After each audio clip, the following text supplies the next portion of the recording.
দুনিয়াটা হলো ক্ষণস্থায়ী, কবর হলো চিরস্থায়ী। চিরস্থায়ী আমরা কবরে চলে যাব। আমাদের কথা, আমাদের ব্যবহার এইটুকু যদি আমরা না করতে পারি, মা বোনরা একটু ভালো করে কান লাগান, শুধু নামাজ পড়লেই জান্নাতে যাইতে পারবো না। ওয়ামা ইয়ামাল মিসকালা যাররাতি শাররা ইয়ারা, এক জাররা পরিমাণ হিংসা যেই ব্যক্তি করবে সেই ব্যক্তি কবরের মধ্যে গেলে কবরটাকে পুরাইয়া ছারখার করে দিবেন। বলেন না নাউজুবিল্লাহ। আল্লাহ পাক রব্বুল আলামিন বলেছেন ওয়ামা ইয়ামাল মিসকালা যাররাতি খায়রা ইয়ারা, এক জাররা পরিমাণ নেক আমল নিয়ে যদি আমার বান্দা কবরে আসে, আমার বান্দার কবরের মধ্যে আমি আল্লাহ পুরস্কার দিব। পুরস্কার দিবে কি দিবে না? আমাদের নেকি দরকার আছে কি আছে না? আছে না? এই নেকি নিয়ে আমরা সবাই কবরে চলে যাব। লক্ষ্য করেন গো মা, খেয়াল করে শুনুন, আজকে জি বাংলা স্টার জলসা ঘরে ঘরে হওয়ার কারণে আজকে এই ডিজিটাল বৌমা শাশুড়ির সম্মান করে না। কথা বলেন ঠিক কিনা? আমাদেরকেও শাশুড়ি আছে, আমরা বিয়ের পরে যা শাশুড়ির পাঁচ চাড়া কেটে দিছি, শাশুড়িকে গোসল করাই দিছি, শাশুড়ির মাথা তুলে গোসল করাই দিছি, শাশুড়িকে এখনো নাম করা লাগবে। কথা বলেন ঠিক কিনা? লক্ষ্য করেন, খেয়াল করেন, আমার শাশুড়ি বলে যে আমার বৌমার মতো বৌমাই হয় না। এই যে এখনো তো শোলকুপা আছে, ছুটে চলে সেদিন শোলকুপা চলে আসছে। হ্যাঁ, আমার শাশুড়িকে আমি এই যে যাচ্ছি দেখতে দেখতে, যেদিনকে সময় পাচ্ছি সেদিনকে শাশুড়িকে দেখতে যাচ্ছি।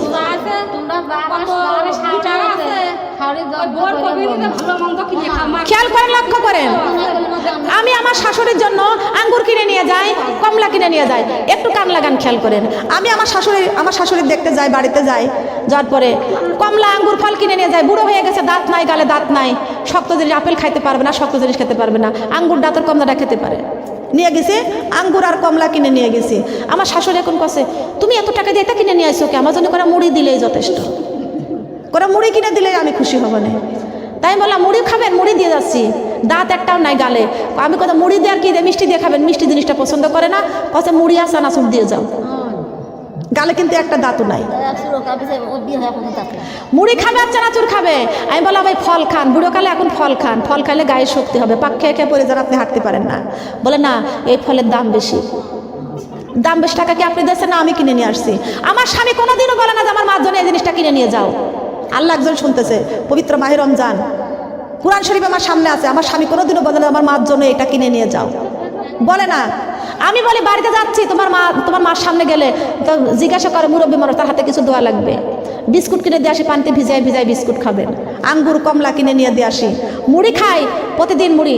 এই যে যাওয়ার পরে আমি ছলকে আসার পরে মনে হয় তিন প্যাকেট মুড়ি কিনে দিয়ে আসলাম, 3 কেজি মুড়ি কিনে দিয়ে আসলাম, 3 বার গেছি 3 কেজি মুড়ি কিনে নিয়ে গেছি, সে মুড়ি খায়। এইবার যে মুড়ি কিনে দিয়েছে কথা, সেই মুড়ি আজকে সকালে ফুরাইছে, আবার আজকে দিয়ে গেলে কিনে। খেয়াল করবেন, স্বামী কেন বলবে? স্বামীর বলা লাগবে কেন? আপনার কি বিবেক নাই? আপনার কি বুদ্ধি নাই? আপনার শাশুড়ি বুড়ো হয়ে গেছে, আপনার শাশুড়ি কার দিকে তাকায় থাকবে? আপনি একটু দিলে আপনার শাশুড়ি খুশি হয়, আর খুশি হইলে আল্লাহর আরশ খুশি হয়ে যায়। বলেন সুবহানাল্লাহ। ও মা বোনরা খেয়াল করবেন, আমার নবীজির শিক্ষা, আমার নবী বলেছেন, ও যুবকেরা, তোমাদের মা যদি মরিয়া যায়, তোমার মার মুরব্বী বান্ধবী আছে কি আছে না? বুখারীতে পড়ে নাই? আমার নারী ছিল বেঁচে, আমার নারীর সামনে যখন এই বুখারি যখন পড়তাম, তখন আমার নারী বলতো, আমি যখন এই বাড়িতে তখন থাকবো না, তখন আমার এই জাগুলো যখন আমার বাড়িতে আসবে, কিছু না দিলে একটু পান বানাইয়া দিস, একটু পান বানাইয়া হাতে দিবি। মার মহব্বতটা তাদের ভিতর থেকে একটু পেয়ে যাবা। মাকে যে খেদমত করো, মার বান্ধবীরা বাড়িতে আসলে সেই খেদমতটুকু একটু করবা, আল্লাহ খুশি হয়ে যাবে, রাসূল খুশি হয়ে যাবে। বলেন সুবহানাল্লাহ। এই ব্যবহারটুকু আজকে আমরা কেউ করি না। শাশুড়ির সঙ্গে ব্যবহারটা ভালো করি না। আশেপাশের মুরব্বীরা লাঠিতে ভর করে করে যখন আসে, তার হাতটা ধরে একটু বসায় দিবেন, একটু মাথার মধ্যে হাত বুলাই দিবেন। খবরদার কোনো ময় মুরব্বীর অসম্মান করে কথা বলবেন না, ময় মুরব্বীর কষ্ট দিয়ে কথা বলবেন না। আল্লাহ পাক রব্বুল আলামিন ডাইরেক্ট বলে দিয়েছেন, এই যে জান্নাতের মধ্যে, আমার এই জান্নাতের বাগানের মধ্যে আমার হাত আল্লাহ কবুল করতেও পারে, নাও করতে পারে, কিন্তু এই যে চুল পাকা মুরব্বী যদি আল্লাহর কাছে হাত বাড়ায়, 100% এই হাত কান আল্লাহর দরবারে কবুল হয়ে যাবে। এই জন্য যেখানে কোরআনের মাহফিল হয়, এখানে ছোট্ট বাচ্চা থাকতে হবে, নাইলে বা মুরব্বীদেরকে রাখতে হবে। কথা বলেন সুবহানাল্লাহ। একটা মুরব্বি যদি একটা কোরআনের মাহফিলে বসলে আল্লাহ পাক ডাইরেক্ট বলেছেন, চুল পাকা মুরব্বি যদি আমি আল্লাহর কাছে হাত বাড়াই, ওই হাতখানা খালি হাতে ফিরাই দিতে আমি আল্লাহ লজ্জা বোধ করি। সুবহানাল্লাহ। আর সেই মাহফিলে সেই দোয়াটা আল্লাহর দরবারে কবুল হয়ে যায়। মা বোনরা, ওই জায়গায় আপনাকে শিক্ষা নেওয়া উচিত। আমার শাশুড়ির মাথার চুলগুলো পেকে গেছে, আমার শাশুড়ি আমার ঘরে আছে, আমার শাশুড়িকে গরম পানি করে দেবো, আমার শাশুড়ি অজু করবে, আমার শাশুড়ির কাপড়টা খেঁচে দেবো, বিছনাটা পেরে দিব, একটু যত্ন করব। আর আমার শাশুড়ি আমার উপরে খুশি হয়ে যাবে, নামাজ পড়ে আল্লাহর কাছে হাত তুলে কানবার, বাবা আল্লাহ আমার বৌমাকে তুমি অনেক শান্তিতে রাখো। 100% শাশুড়ির দোয়া আল্লাহর কাছে কবুল হয়ে যাবে। ওই বাড়িতে কোনোদিন গজব আসবে না। যেই দিন আপনার শাশুড়ি মা আপনার এই বাড়ি থেকে বিদায় নিয়ে চির বিদায় নিয়ে চলে যাবে, সেই দিন আপনার ঘরের বরকত চলে যাবে। কথা বলেন ঠিক না বেটি? গালে দাঁত থাকতে দাঁতের মর্ম কেউ বোঝে না, বলেন বোঝে কি? লক্ষ্য করবেন, খেয়াল করে শুনেন, এটা আমার কোনো কথা নয়, বিশ্বনবীর হাদিস থেকে বলতেছি, বুখারী শরীফ, বিশ্বনবীর জীবনী। আল্লাহ নবীর একজন সাহাবী ছিলেন, আকলাম, নাম তার আকলামা। আর আকলামা কিন্তু এই ডিজিটাল কায়দার একটা মেয়ে বিয়ে করেছিল। ওই মেয়ের ভিতরে কোনো কোরআন নাই, আল্লাহর কোনো এলেম তার ভিতরে নাই। কিন্তু বাড়িতে যখন এসেছে, শাশুড়ি তার দুই চোখের শত্রু হয়ে গেছে, শাশুড়িকে দেখতে পারে না। এই বৌমা স্বামীটাকে যখন বাড়িতে আসে, স্বামীর কাছে তখন কানে কানে তখন বলে, তোমার বাড়িতে আমি থাকবো না, তার কারণ তোমার মা শুধু সারা সময় ক্যাট ক্যাট করে। কি করে আমার মা তোমার সাথে? তোমার মা খালি এই কথা সেই কথা অনেক সময় বলে, এইরকম করলে আমি তোমার বাড়ি থাকবো না। এমন বৌমা আছে কিনা? আছে কিনা? ও মা বোনেরা, এই কথাটা লক্ষ্য করবেন। আল্লাহ নবী শিক্ষা দিয়েছেন, তোমাদের স্বামীরা যখন বাড়িতে আসে, খবরদার তোমার শাশুড়ির কোনো কথা তোমার স্বামীর কাছে বলে দিও না, স্বামীদেরকে রাগায়া দিও না। স্বামীদেরকে রাগায়া দিলে তোমার স্বামী অনেক জায়গা থেকে আসে, রাগ করে আসে। যদি তোমার স্বামীর কাছে এই কথা সেই কথা বলে ফেলো, তাহলে কি করবে? তোমার স্বামী রেগে যাবে, তোমার শাশুড়ির উপর অত্যাচার করবে, রাগারাগি করবে। আর কোনো সন্তান যদি মায়ের উপরে চোখ রাঙ্গায় যদি কথা বলে, তখন সেই ব্যক্তি আল্লাহ পাকের রহমত থেকে বঞ্চিত হয়ে যায়। বলেন না নাউজুবিল্লাহ? কথা বলবেন না? লক্ষ্য করেন, খেয়াল করে শুনেন। আকলামা এখন বাড়িতে আসে, প্রতিদিন আকলামাকে বলে, তোমার বাড়ি থাকবো না, তোমার বাড়ি ছেড়ে চলে যাব। কি হয়েছে? তোমার মা খালি সারা সময় আমার সাথে ঝগড়া করে। আসলে ঝগড়া করে না, মিথ্যা কথা বলে? আকলামার মা ঝগড়া করে, একটা কথাও বলে না, শুধু মিথ্যা কথা বলে। এই যে যেমন মনে করেন ডিজিটাল কায়দা, এখন শাশুড়ি যদি বলে, ও মা এই যে টিকটার উপর থেকে খোপাটা নামাও, ও মা এত উপরে টিকটার উপরে খোপা করো না। এখন আমি এই যে ফরিদপুরে মাহফিল করলাম, এই মাগুরায় মাহফিল করলাম এই গত মাসে রোজার আগ দিয়ে, এখানে মাহফিল করলাম। করতে বসে এখন দেখলাম আমাদের বাড়ির পাশে অনেক পুকুর ছিল, তাই না? পুকুর ছিল। এখন সকালবেলা দেখতাম পুকুরে জাল মারতো, ওই জাল ফেললে পানি থেকে পোকা উঠতো, কাঁকড়া উঠতো, ব্যাঙ উঠতো, মাছ উঠতো, সব কিছু ওঠে কি ওঠে না? আবর্জনা ওঠে না? তো এখন আগে দেখতাম কাঁকড়া উঠতো, এখন তো পুকুর মুকুর দেখি না, পুকুরে গোসলও করি না। এখন আমি সেখানে আলোচনা করলাম যে পুকুরে সব কাঁকড়াগুলো এখন মেয়েদের মাথায়। আল্লাহর নবী 1500 বছর আগে জানা গেছে, কোন মহিলার টাকনুর উপরে কাপড় আর টিকের উপরে খোপা থাকলে সে কোনোদিনও জান্নাতে প্রবেশ করতে পড়েছি না? বুখারীর মধ্যে, বুখারী শরীফের মধ্যে পড়েছি। এই যে আমার নানি সাক্ষী আছে, আমরা পড়াশোনা করেছি। খেয়াল করেন, এই কথা বিশ্বনবীর হাদিস। কার হাদিস বলতেছি বলেন? বিশ্বনবীর হাদিস বলতেছি, এই কথা বলবেন না। বিশ্বনবীর হাদিস বলতেছি, লক্ষ্য করেন। এই হাদিস যখন বলতেছিলাম, খেয়াল করে শুনুন, একটা কথা বলবেন না। আল্লাহর নবী 1500 বছর আগে জানাইয়া দিয়েছেন, লক্ষ্য করেন, খেয়াল করে শুনুন। কোন মেয়েরা টাকনুর উপরে কাপড় আর প্লাজোতে টাকনুর উপরে ছাড়া নিচেই হয় না। বলেন হয় কি? মুসলমান যারা মুসলমান বলে দাবি করেছেন, এই প্লাজো পরা বন্ধ করে দিবেন। এই কাকড়া, হ্যাঁ, ভারতে নরেন্দ্র মোদী পড়তে বলেছে এগুলা।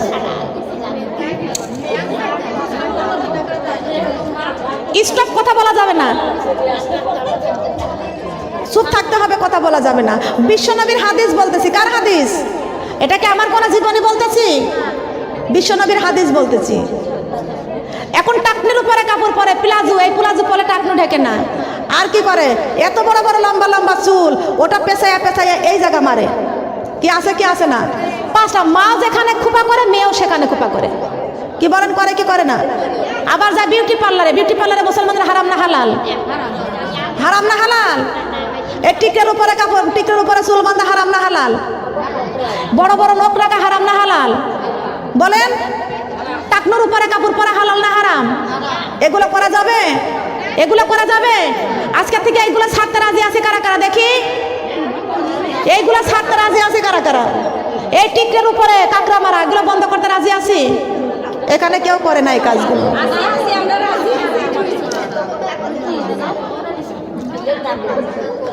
ও মন রে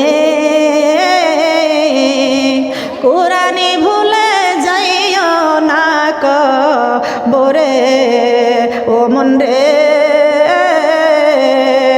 নামাজ ছেড়ে যাইও না কবরে, নামাজ ছেড়ে কবরে গেলে, নামাজ ছেড়ে কবরে গেলে শান্তি নাই কবরে, ও মন রে পর্দা ছেড়ে যাইও না কবরে। সুবহানাল্লাহ বলেন। ও মাওলার নাম ডাকিবা মাগো কবে সময় গেলে, ও মাওলার নাম ডাকিবা মাগো কবে সময় গেলে, তোর একদিন যৌবনে ফুরাবে কাফনে ধরবে, তোর একদিন যৌবনে ফুরাবে কাফনে ধরবে, এই সাধের অঙ্গেতে রে সময় গেলে, ও মাওলার নাম ডাকিবা মাগো কবে সময় গেলে।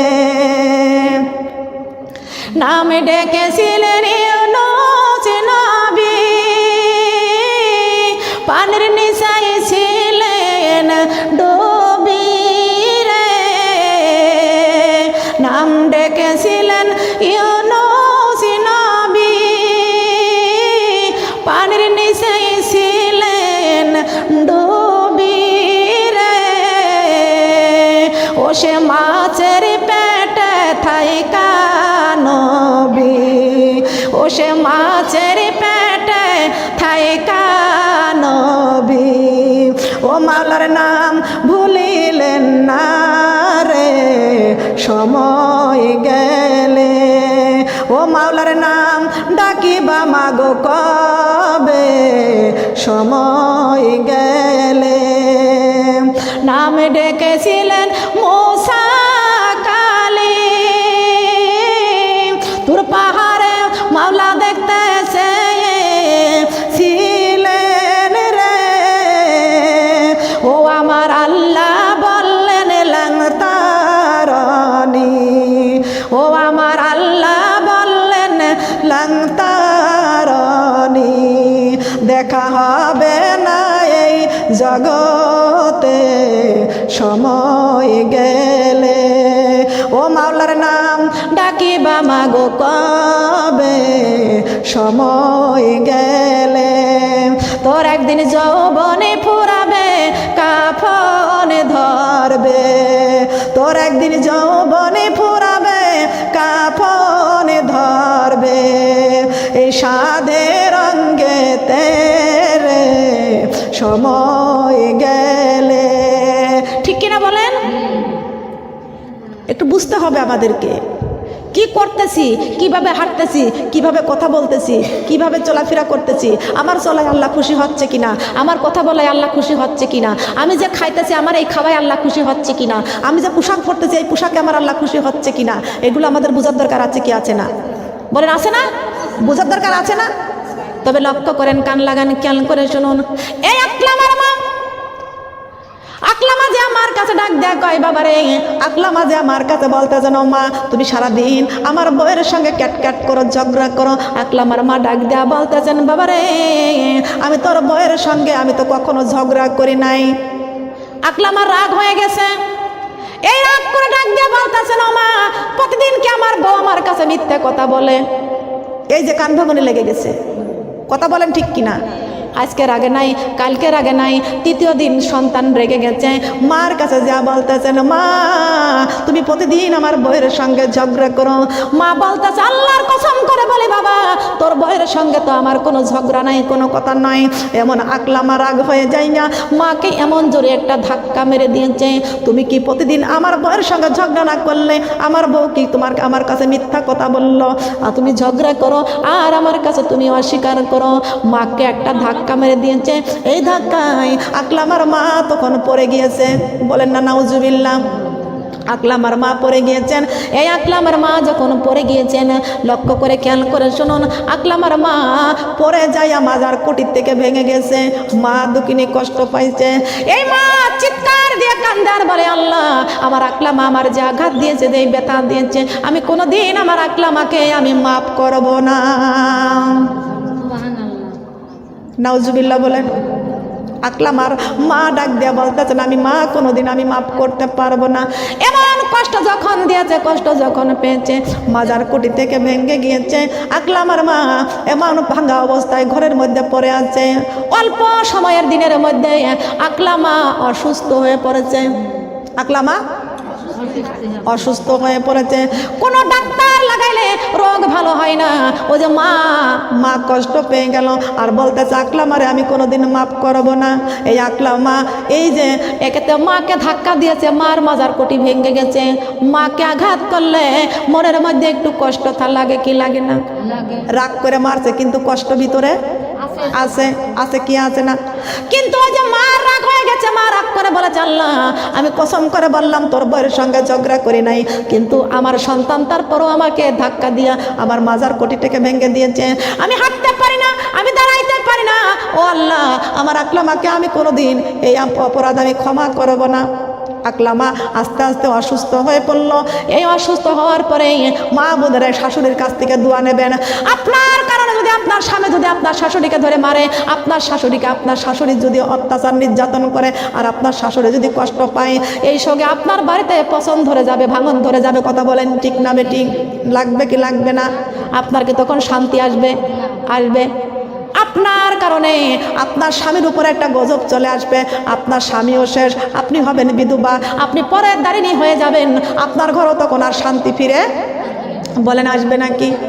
খেয়াল করেন, লক্ষ্য করেন। এই আকলামা অসুস্থ হয়ে গেল, দিন দিন মৃত্যু সরজা পড়ে থাকলো। আকলামা মৃত্যু অবস্থায়, মৌতের মতো অবস্থায় মুমূর্ষ ব্যক্তি হয়ে গেল। আল্লাহর নবী কয়জন সাহাবীকে পাঠায় দিয়ে বলতেছেন, ও সাহাবীরা তোমরা সবাই যাও, আমার আকলামা মৃত্যুর সরজায় আছে, মুমূর্ষ ব্যক্তির পাশে বসে জোরে জোরে কালেমা পড়বা। সুবহানাল্লাহ বলেন। মৃত্যু ব্যক্তির পাশে বসে, যে ব্যক্তি মুমূর্ষ ব্যক্তি তার পাশে তোমরা বসে জোরে জোরে কালেমা পড়ো। তাকে বলতে বলবা না, তোমরা পাশে বসে পড়বা, আর তোমার ওই কালেমা শুনে সে মনে মনে পড়বে। সুবহানাল্লাহ। দরকার আছে কি আছে না?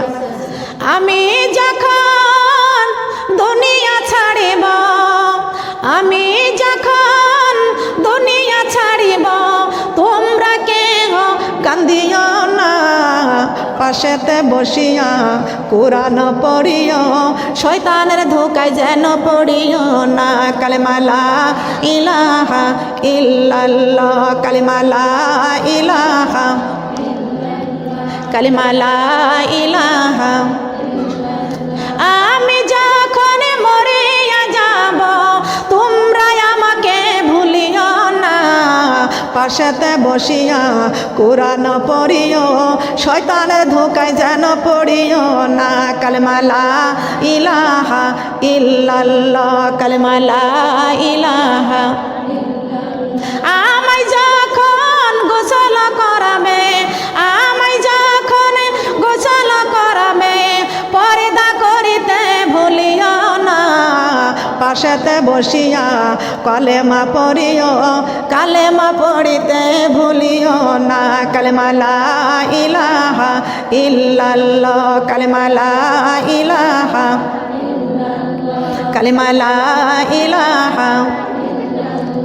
আমায় যখন গোসল করাবে, আমায় যখন গোসল করাবে, বেনামাজি যেন ধরে না, পাশে পাশেতে বসিও মুখেতে বলিও নবীজির কালেমা কালেমা পড়িতে ভুলিও না কালেমা লা ইলাহা ইল্লাল্লাহ কালেমা লা ইলাহা আমায় যখন কাফন পরাবে আমায় যখন কাফন পরাবে বেনামাজি যেন ধরে না মুখেতে বলিও নবীজির কালেমা কালেমা পড়িতে ভুলিও না কালেমা লা ইলাহা ইল্লাল্লাহ কালেমা লা ইলাহা কালেমা লা ইলাহা লা ইলাহা ইল্লাল্লাহু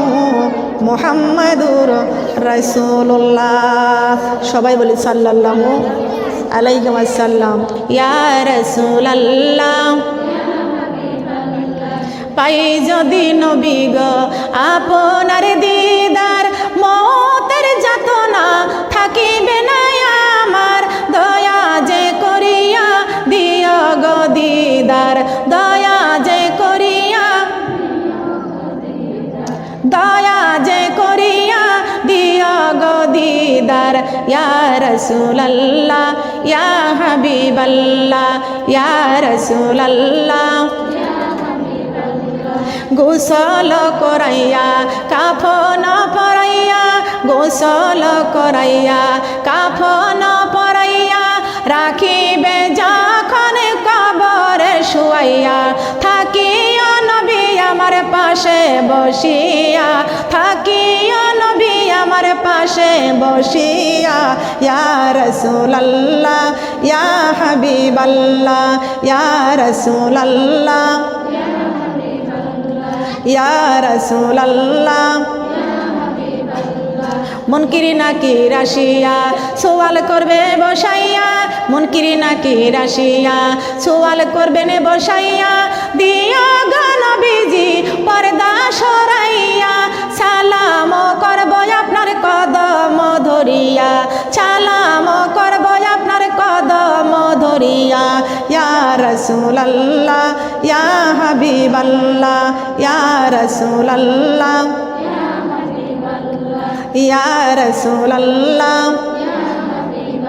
সাল্লাল্লাহু আলা মুহাম্মদ সাল্লাল্লাহু আলাইহি ওয়াসাল্লাম লক্ষ্য করেন খেয়াল করে শুনেন আমার দিনের নবী মুহাম্মদ রাসূলুল্লাহ সাল্লাল্লাহু আলাইহি ওয়াসাল্লামকে আমার আল্লাহ ডাক দিয়ে বলেছেন হে নবী আপনি পৃথিবীর সমস্ত মানুষদেরকে ইশারা করে জানিয়ে দেন তারা যদি আমি আল্লাহকে পাইতে চায় আমি আপনি রাসূলকে যেন আগে ভালোবাসে